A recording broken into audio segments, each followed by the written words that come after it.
안녕하십니까. 공인중개사 한남수TV입니다. 본 강의는 주택임대차보호법 제9강입니다. 이 강의에서는 임차인이 임대차 계약을 체결을 했어요.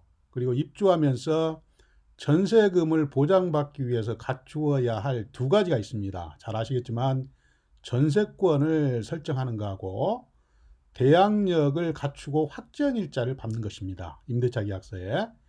결론적으로 말씀을 드리면 전세권 설정하는 것보다 확정일자를 받는 게 다음에 경매 과정에서 배당을 받는데 훨씬 더 유리합니다. 이번 강의에서는 전세권과 확정일자를 비교 설명을 하고 확정일자가 왜 전세권보다 유리한지에 대해서 정확한 해답을 드리겠습니다. 끝까지 시청하시면 정말 많은 도움이 될 것으로 확신합니다. 그러면 본격적으로 그 해답을 찾기 위해서 확정일자를 받는 거하고 전세권 설정하는 거하고 비교해서 설명을 드리겠습니다. 여러분들이 쉽게 이해할 수 있도록 몇 가지 항목으로 나누어서 이렇게 설명을 드리겠습니다. 제 설명을 쭉 따라오시면 이해하는데 크게 어려움이 없을 거예요. 첫 번째 그 방법을 보면 전세권은 건물 등기부에 등기를 해줘야 됩니다. 등기소에 가서 등기를 해줘야 돼요. 근데 확정일자는 작성한 그 임대차 계약서에 확정일자인을 날인받으면 끝납니다. 그래서 확정일자를 받는 게 훨씬 더 유리하죠. 쉽고. 두 번째는 임대인의 동의가 필요한지 필요하지 않은지. 전세권 설정할 때는 임대인의 동의를 받아야 되고 반드시 전세권 설정 계약서에 자필 서명을 해줘야 됩니다. 그렇기 때문에 집주인이 굉장히 꺼려하겠죠. 그런데 확정일자는 임대인의 동의가 필요 없어요. 그래서 확정일자 받기가 훨씬 더 유리합니다. 세 번째는 그 비용을 한번 따져보겠습니다. 당연히 전세권이 확정일자보다 훨씬 더 비용이 많이 들어갑니다. 전세권은 전세권 설정 금액의 0.24%에 해당되는 등록세, 교육세가 있어요.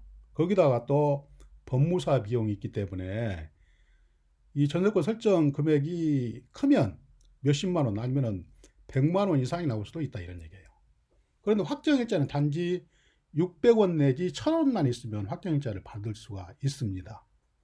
두말할 필요가 없이 당연히 확정일자를 받는 게 유리하겠죠.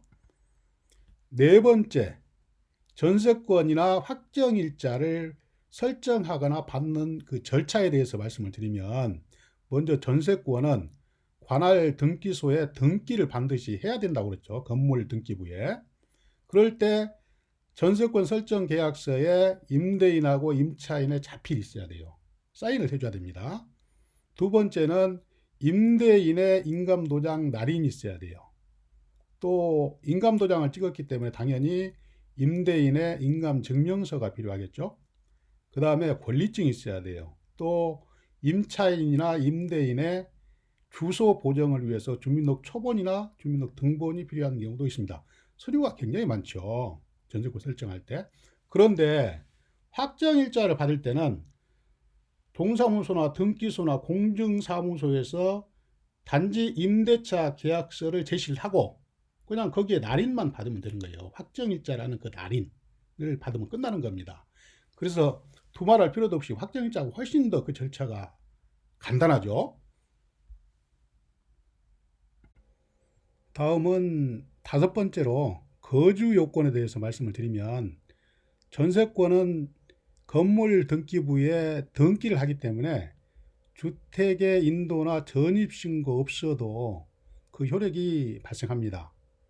그런데 확정일자는 반드시 임대차 계약서를 작성을 하고 주택의 인도와 전입신고를 해야만 그 효력이 발생한다. 그렇기 때문에 이 부분만 보면 전세권이 유리하죠. 다음을 보시면 대항력의 효력이 발생하는 시점은 전세권은 금방 말씀드렸듯이 등기소에 등기를 하면 그 시점에서 전세권 효력이 발생합니다. 그런데 확정일자를 받는 경우, 임대차 계약서에 확정일자를 받는 경우에 대항력은 언제 발생하느냐? 아시다시피 주택의 인도와 전입신고를 모두 한 날 다음 날 0시에 대항력이 발생합니다. 주택의 인도를 받고 전입신고를 한 다음 날 0시, 오늘 이사를 들어오고 전입신고를 했다면 내일 0시에 대항력이 발생한다. 그렇기 때문에 이 경우도 어떻게 보면은 전세권이 유리하다고 볼 수도 있겠죠. 그렇지만 여기서는 그걸 비교하는 것은 크게 의미가 없는 것 같습니다. 다음 7번째로 양도 전대를 해줄 수 있는지, 여기에 대한 설명입니다. 전세권은 건물 등기부에 등기가 되어 있기 때문에 임대인 동의 없이 양도나 전대를 해줄 수가 있습니다. 그리고 또 거기에 살지 않아도 된다고 그랬죠. 전세권 설정이 되어 있기 때문에. 그런데 확정일자는 임대인의 동의가 있어야 됩니다. 그렇기 때문에 양도 전대 차원에서는 전세권이 유리하다, 이렇게 말씀을 드릴 수가 있죠. 8번째, 경매 신청을 스스로 할 수 있는지 없는지 상당히 중요한 이슈죠. 전세권 같은 경우는 물권이기 때문에 별도의 소송 절차 없이, 그러니까 전세금을 반환받지 못했을 경우에 별도의 소송 절차 없이 임의경매, 전세권은 물권이기 때문에 임의경매를 신청할 수 있다. 그런데 확정일자에 의한 임대차는 채권이기 때문에 일단 보증금 반환을 안 해주면 보증금 반환 청구 소송을 통해서 판결문을 받아야 됩니다. 그게 바로 경매를 하기 위한 채무명의죠.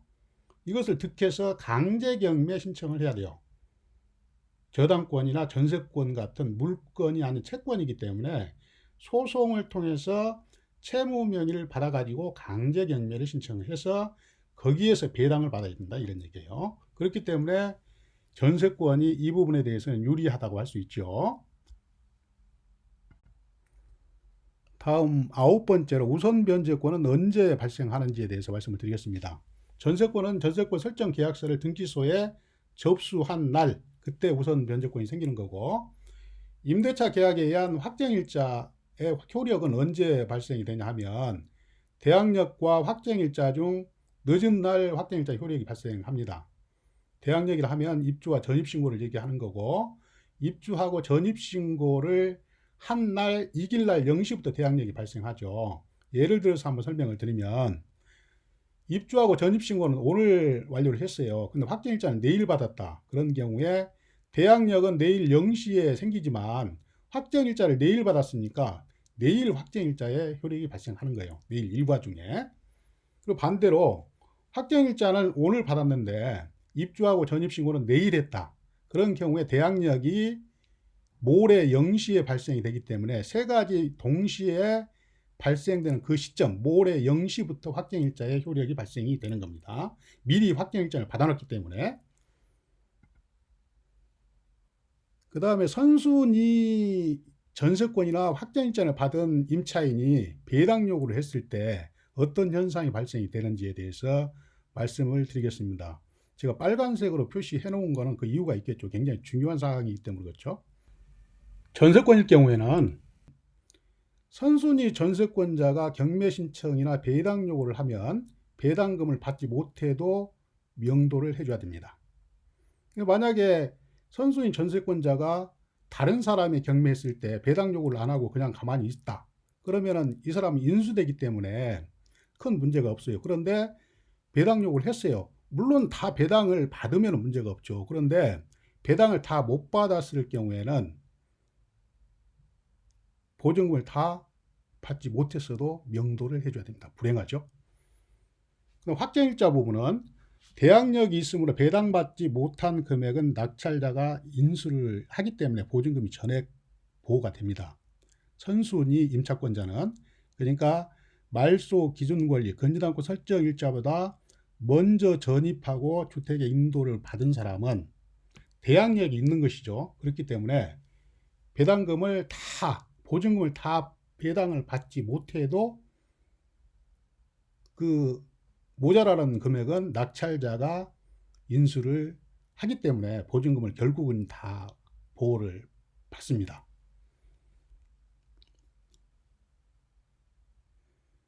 다음은 이번 강의에서 가장 포인트라고 할 수 있는 배당 재원에 대해서 말씀을 드리겠습니다.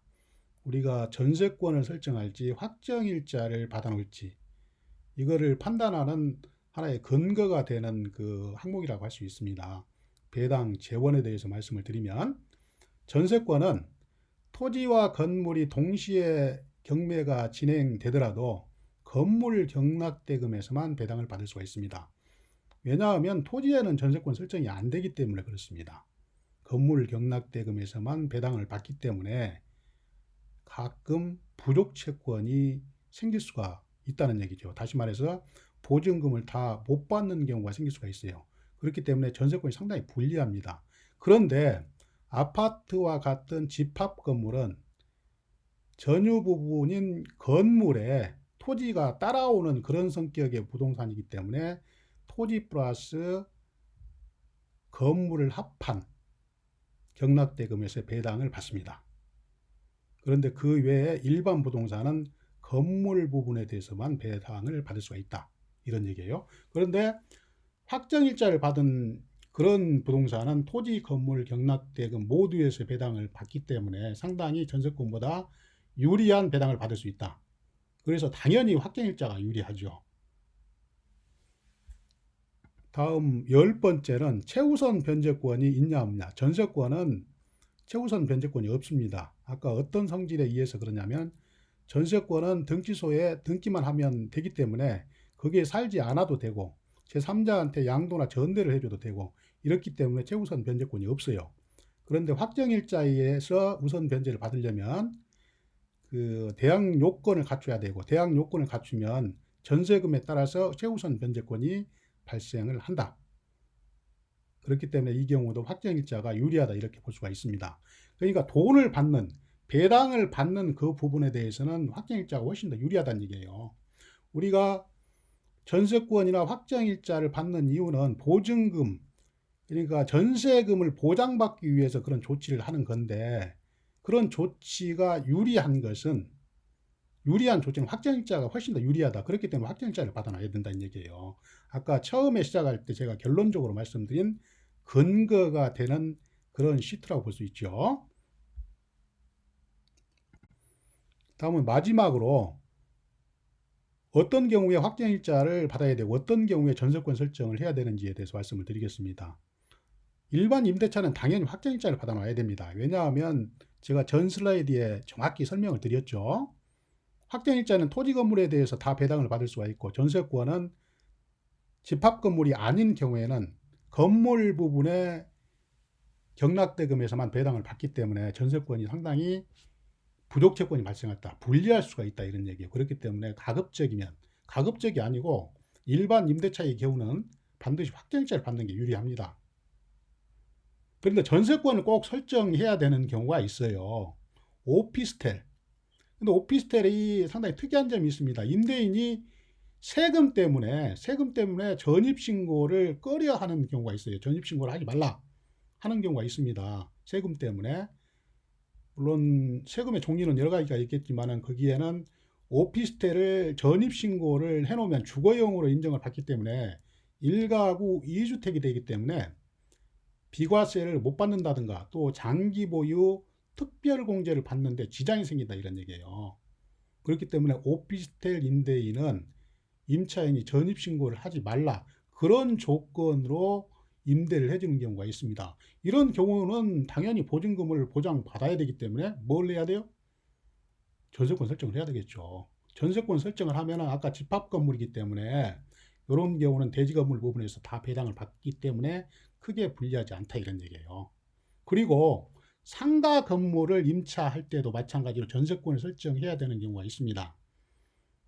상가 건물 임대차 보호법에 의하면 환산 보증금이 지역에 따라 일정 금액을 초과하게 되면 상가 건물 임대차 보호법을 보장을 받을 수가 없다 이런 얘기죠. 그렇기 때문에 이 환산 보증금이 지역에 따른 한도 금액을 초과할 때는 반드시 전세권을 설정을 해서 보증금을 보장받아야 된다. 여기까지 설명을 드리겠습니다. 그러면 지금까지 본론에서 말씀드린 11가지 사항을 종합해서 결론을 맺겠습니다. 보시면 임차인이 확정일자나 전세권을 설정하는 가장 중요한 이유는 경매가 진행될 때 보증금을 다 받기 위해서죠. 이거는 당연한 얘기입니다. 위에서 살펴본 바와 같이 전세권도 몇 가지 장점이 있습니다. 그러나 경매 배당 시 전세권은 건물 매각 대금에서만 배당을 받을 수 있고, 또 선순위 전세권자가 직접 경매 신청을 하거나 다른 사람이 경매했을 때 배당 요구를 했을 때는 전액 배당을 받든 안 받든 불문하고 명도를 해줘야 합니다. 그리고 또 전세권 설정할 때 임대인의 동의를 받아야 되고 여러 가지 서류를 챙겨야 되는 점이 있고 설정 비용도 상당히 많이 들어갑니다. 이런 점을 종합적으로 고려해 볼 때 대항력을 갖추고 확정일자를 받아놓는 것이 채권 회수 차원에서 훨씬 더 유리하다고 결론 지을 수 있습니다. 대항력을 갖추고 확정일자를 받아놓는 것이 전세권 설정하는 것보다 채권 회수 차원에서 훨씬 더 유리하다. 이런 결론을 맺고 강의를 마치겠습니다. 감사합니다. 지금까지 약간은 어려운데도 끝까지 시청해 주신 여러분 대단히 감사합니다. 앞으로도 저는 부동산 상식이나 주택 상가 건물 임대차 보호법이나 경매 권리 분석 등을 주제로 해서 여러분들 계속 찾아서 강의를 해드리겠습니다. 지금까지 이 강의가 조금이라도 여러분들께 도움이 되셨다면 그냥 가지 마시고 구독, 좋아요, 댓글 꼭 좀 부탁드리겠습니다. 구독, 좋아요, 댓글 좀 부탁드리겠습니다. 그러면 아무쪼록 항상 건강하시고 운수 대통하시기를 진심으로 기원하면서 이 강의를 모두 마치겠습니다. 감사합니다.